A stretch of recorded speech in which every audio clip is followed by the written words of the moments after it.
For my final project, I have decided to focus on a show which tackles social concepts that are in line with issues I have experienced personally with regards to social perception and physical appearance, conformity, and stereotype threat as a mixed race child to a white mother and black father.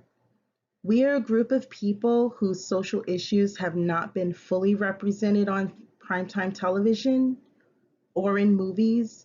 And there's that gray area of either not being black enough or not being white enough, which was always an issue for me. So I was elated to find a show like Mixed.ish, which I found candidly reviewed all the social concepts experienced by mixed race people in their conversations. Mixed-ish is a prequel to the ABC sitcom Blackish, and it captures the life of Bo Johnson, who is a mixed race 12-year-old girl that is culture shocked by the many social issues which affect Black Americans after her life lived on a commune comes to a halt. Their commune was raided by authorities, and she and her family moved to the suburban town of Los Feliz in Los Angeles, California during the mid 1980s. On the commune, social issues like race and social status simply didn't exist, and we get to watch her family adjust to their new world. I formed my final project on hair discrimination and related that to the social concepts found on episode 3 of season 1, titled Let Your Hair Down. In this episode, we see social perception regarding a person's physical appearance, conformity, and stereotype threat. Social perception regarding a person's physical appearance is defined by Casson and Associates as judgments based on snapshots of information of someone for things like facial characteristics, skin color, hairstyle, height, or clothing, and making assumptions about that person based on those small pieces of information. Throughout the show, the main character, Bo Johnson, had been ridiculed for her choices and attire because she was not into trends or fashion, and she took pride in being herself and expressing herself in a unique manner, even if that meant dressing as they described as like a hippie.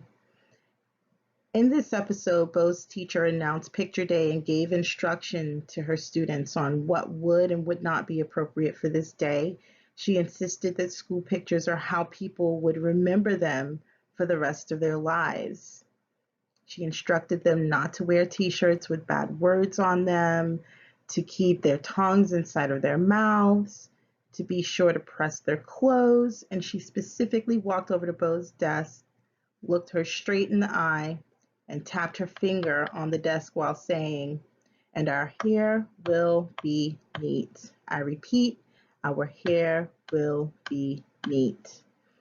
Up until this point, Bo did not believe that anything was wrong with her hair. But now that it was brought to her attention by an authority figure, she developed a complex about her hair. The fear of being ostracized because of her hair caused Bo to conform to the beauty standards of the majority.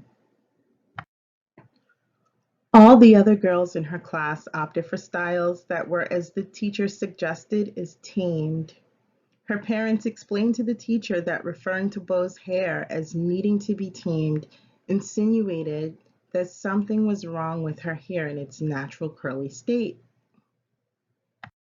Conformity and majority influence are defined by Casson and Associates as succumbing to intense social pressure because of an insecurity. It was under this intense pressure that Bo became insecure about her hair and decided to alter it by using heat to straighten it.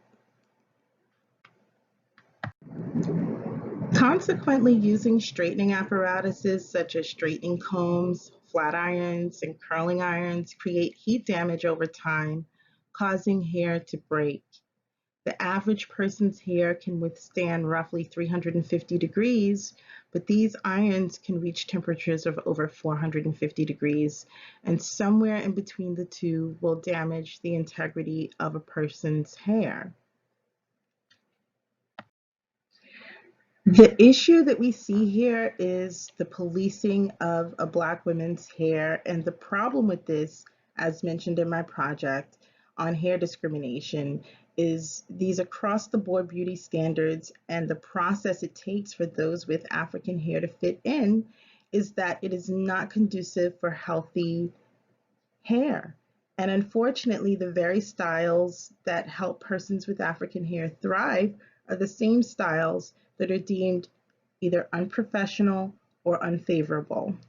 Therefore, wearing that curly afro, box braids, or locks may result in a person of color experiencing stereotype threat, which is the fear of being seen through the lens of diminishing stereotypes and low expectations. It is social concepts like stereotype threat and social perception of a person's physical appearance which can lead to conformity. When it comes to conformity and beauty standards, the show does a great job at explaining why beauty should not be an across the board standard. I'm hoping that this presentation finds an audience and convinces them of the same.